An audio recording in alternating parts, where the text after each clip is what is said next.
দীপ্ত সংবাদে আপনাদের সাথে আছি আমি ইয়াসমিন সুমনা। জুলাই আন্দোলনের সময় হবিগঞ্জের বানিয়াচংয়ে পেশাগত দায়িত্ব পালন করতে গিয়ে নিহত হন স্থানীয় সাংবাদিক সোহেল আখুনজি। একমাত্র উপার্জনক্ষম ব্যক্তিকে হারিয়ে চরম আর্থিক সংকটে পড়েছে তার পরিবার।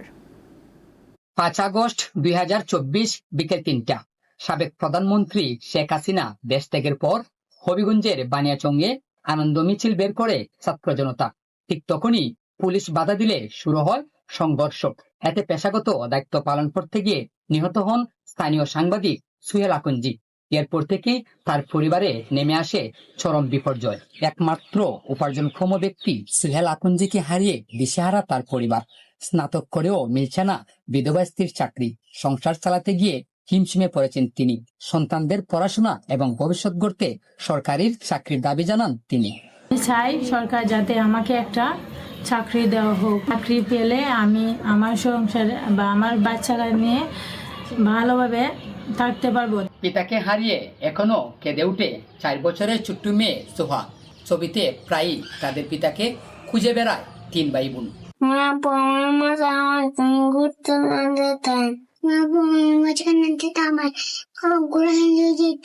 সাংবাদিক কল্যাণ ট্রাস্টের মাধ্যমে আর্থিক সহযোগিতার পাশাপাশি পরিবারটির পাশে রয়েছে বলে জানিয়েছে প্রশাসন। ওনাদেরকে জানিয়ে রেখেছি, ওনাদের যেই কোনো সমস্যা, যেই কোনো প্রয়োজন যেন আমাদের সাথে তৎক্ষণাৎ যোগাযোগ করে এবং আমরা সেই বিষয়ে ওনাকে সহযোগিতার বিষয়ে বদ্ধপরিকর। সঠিক তদন্তের মাধ্যমে সাংবাদিক সোহেল হত্যার বিচারের দাবি জানিয়েছেন স্থানীয়রা। আকলাস আহমেদ প্রিয়, দীপ্ত সংবাদ, হবিগঞ্জ। বর্ষায় নদীমাতৃক বাংলাদেশের বিভিন্ন অঞ্চলে প্রাণ ফিরে পায় নৌকার হাট। তেমনি একটি শরীয়তপুরের বুড়ির হাট। প্রতি মঙ্গলবার যেখানে নৌকা কেনা বেচা করতে ভিড় করেন আশপাশের এলাকার মানুষ। নৌকা কারো শখের বাহন, কারো জীবিকার অবলম্বন। বর্ষা এলেই প্রাণ ফিরে পায় শরীয়তপুরের বুড়িরহাটের ঐতিহ্যবাহী শতবর্ষের পুরাতন নৌকার হাট। স্থানীয়ভাবে এটি 20 শতকের শুরুর দিকে নিত্যপণ্য প্রয়োজনীয় কেনাবেচার হাট হিসেবেই পরিচিত ছিল। পরে স্থানীয় কাঠমিস্ত্রিরা 2-1 নৌকা তৈরি করে বিক্রি করতেন হাটে। এরপর থেকেই এটি নৌকা তৈরি কেনাবেচার হাট হিসেবে পরিচিত পায়। প্রত্যেক মঙ্গলবারে এখানে 50 থেকে 60টি নৌকা বিক্রি হয়, যা ক্রয় এবং বিক্রয় করতে এখানে ভিড় করেন স্থানীয় এবং দূর দূরান্ত থেকে আসা ক্রেতা বিক্রেতারা। নৌকা তৈরির জন্য প্রয়োজনীয় কাঁচামালের সংকট এবং অন্যান্য আসবাবপত্রের দাম বৃদ্ধির ফলে এই পেশা কিন্তু ছেড়ে যাচ্ছেন অনেক নৌকা তৈরির কারিগররা। বিভিন্ন ধরনের সমস্যার কারণে আমাদের হাটটা এখন দিন দিন মাইল খেতেছে। আর যে আমাকে নৌকা কোঠা পেশা কিনে, এই পেশা কিনে একটু তেমন একটা হইতেছে না। কারণ রোড গার্ড হয়ে গেছে, পানি কাজে কম হয়, এলাকা সবার নৌকা কোষার দরকার পড়ে না, এলাকা চাহিদাটা কম। কোষা মনে করেন আগের মতো আগে যে চাহিদাগুলো ছিল বিভিন্ন কারণবশত মিস্ত্রিরও বানায় ব্যস্ত পারতে পারে না, আর রাস্তাঘাট কিছু অর্থে কোষার তেমন একটা চাহিদা নেই। বর্ষা এলেই প্রাণ ফিরে পায় বুড়িরহাটের এই ঐতিহ্যবাহী নৌকার হাট। কেউ বা আসেন প্রয়োজনের তাগিদে, কেউ বা বাংলার ঐতিহ্য নৌকাকে দেখতে ভিড় করেন। সালাউদ্দিন রূপম, দীপ্ত সংবাদ, শরীয়তপুর।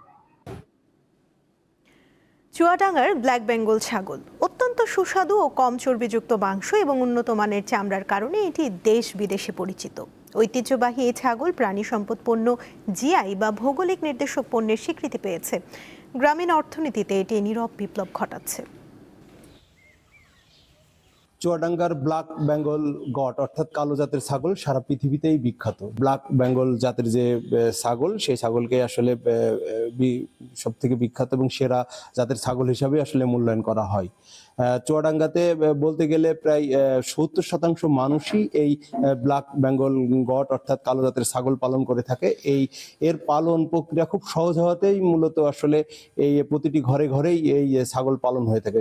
ওদের জন্য যে বরাদ্দকৃত দানাদার খাবার, সেটা কিন্তু আমরা দিনে 3 বেলা ভাগ করে ভিন্ন ভিন্ন সময়ে এদেরকে সরবরাহ করছি। ঘাসের একটা অংশ কিন্তু আমরা কেটে এনে তাদের খাবারের পাত্র দিয়ে খাওয়াচ্ছি, আর একটা অংশ আমরা কিন্তু তাদেরকে চারণভূমিতে দিচ্ছি। চারণভূমিতে দেওয়ার ফলে এদের যে শরীরের যে গঠন, তাদের স্বাস্থ্য ব্যবস্থাপনাটা ভালো থাকতে, প্লাস হচ্ছে তাদের যে প্রজনন স্বাস্থ্য, সেই প্রজনন স্বাস্থ্যটাও কিন্তু এই চারণভূমিতে দেওয়ার ফলে ইমপ্রুভ করে। 2017 সালে চুয়াডাঙ্গা জেলার ব্র্যান্ডিং হিসাবে এই ব্ল্যাক বেঙ্গলকেই আসলে করা হয়। ব্ল্যাক বেঙ্গল গট তার নিজস্ব বৈশিষ্ট্যের কারণেই মূলত সারা পৃথিবীতেই বিখ্যাত। এটা সাদা, খয়েরি বা ধূসর বিভিন্ন রঙেরই হতে পারে। আমাদের এই চুয়াডাঙ্গা জেলাতে প্রায় 7,000-এর মতো ছাগল পপুলেশন আছে। সেখান থেকে আমাদের ভালো একটা অর্থনৈতিক সাপোর্ট আমাদের গ্রামীণ অর্থনীতিতে আসে। বর্তমান বৈশ্বিক যুগে বিভিন্ন কারণে ব্ল্যাক বেঙ্গল ছাগলের সংখ্যা কিছুটা কমে যাচ্ছে। আমরা চেষ্টা চালাচ্ছি যে এই ব্ল্যাক বেঙ্গল ছাগলে আরো মানুষের কাছে জনপ্রিয় করে তোলা। কুষ্টিয়া গ্রেড হিসাবে পরিচিত হলেও এই ব্ল্যাক বেঙ্গল গট মূলত চুয়াডাঙ্গা সহ এই অঞ্চলেই বেশি পালন হয়ে থাকে এবং প্রতি বছরই আসলে চামড়া এবং মাংস থেকে 2,000 কোটি টাকা আয় করে থাকে এই জেলার মানুষ। হুসাইন মালিক, দীপ্ত সংবাদ, চুয়াডাঙ্গা। আন্তর্জাতিক প্রসঙ্গ।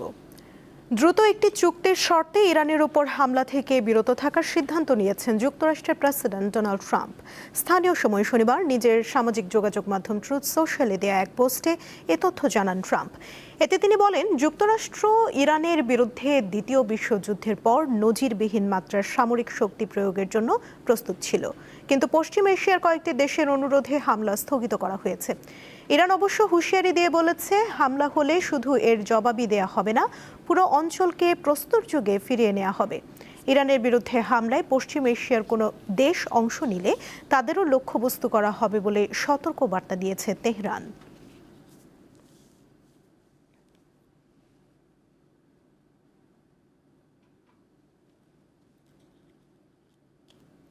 গাজা উপত্যকায় ইসরায়েলি বাহিনীর হামলায় অন্তত 8 ফিলিস্তিনি নিহত হয়েছে।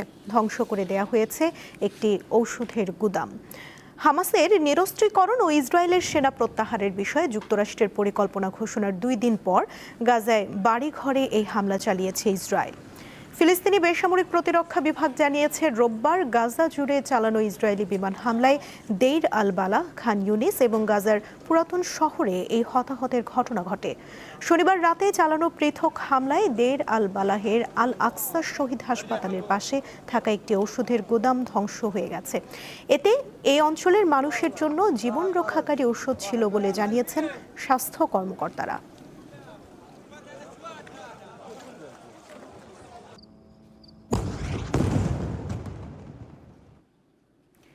হামাসকে নিরস্ত্রীকরণ না করা পর্যন্ত গাজা থেকে সেনা প্রত্যাহারের কোনো প্রশ্নই আসে না বলে জানিয়েছে ইসরায়েল।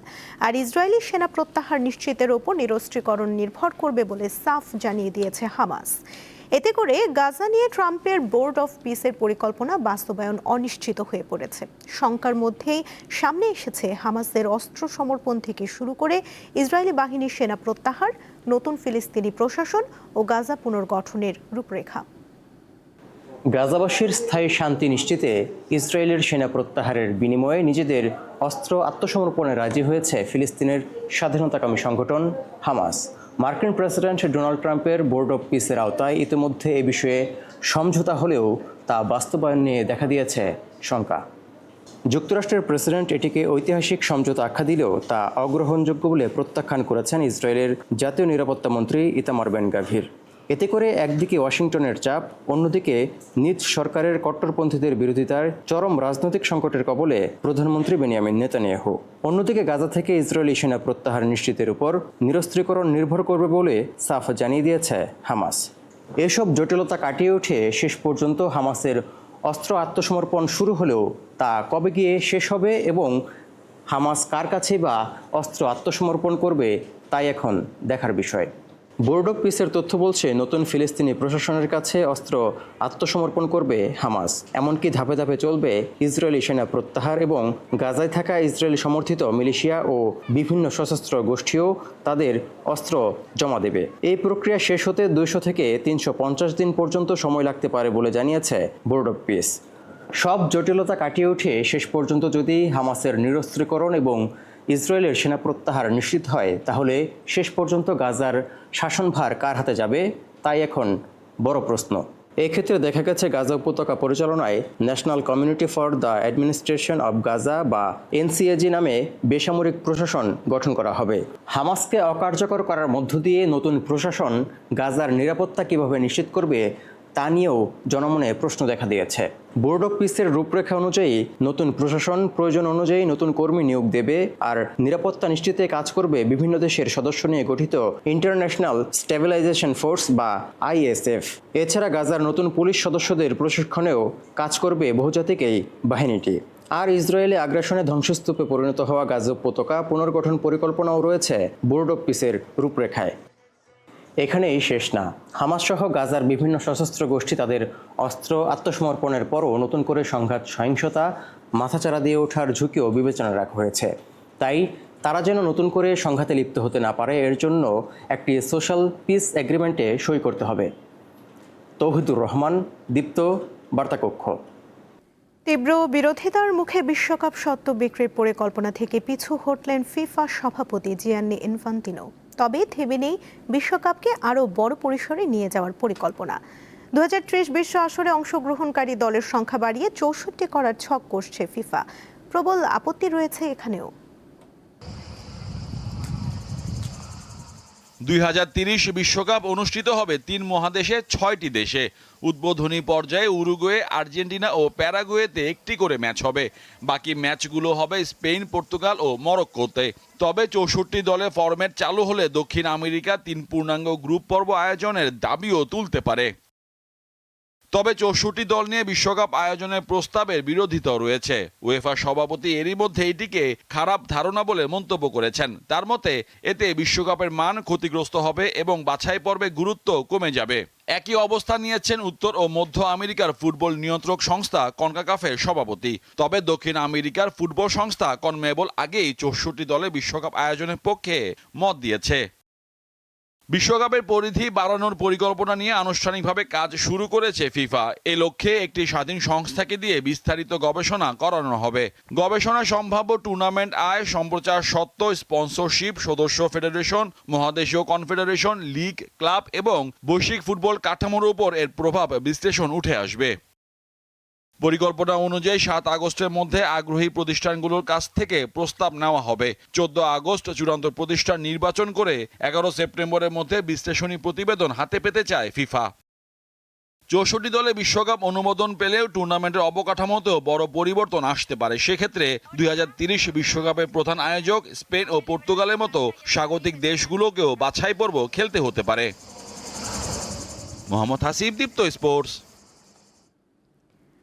দক্ষিণ এশিয়ার ফুটবলের সবচেয়ে মর্যাদাপূর্ণ আসর সাফ চ্যাম্পিয়নশিপের আলাদা গ্রুপে পড়েছে চিরপ্রতিদ্বন্দ্বী বাংলাদেশ ও ভারত।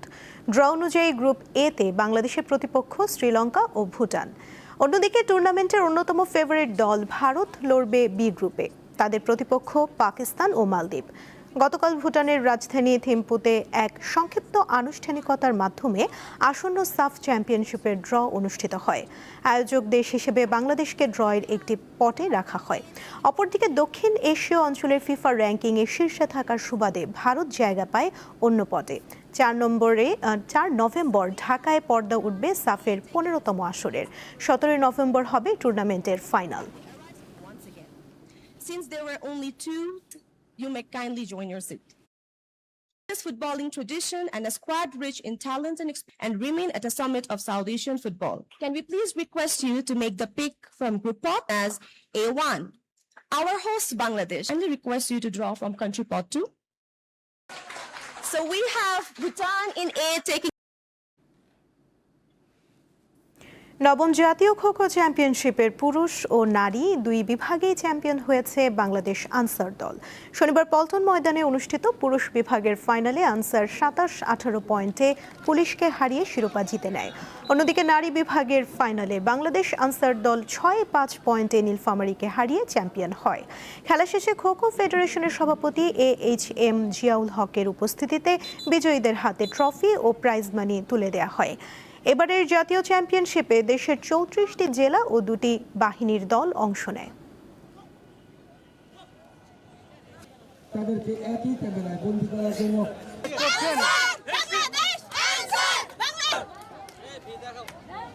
এই ছিল এখনকার মতো। পরবর্তী সংবাদ দুপুর 2টায় দেখার আমন্ত্রণ রইল।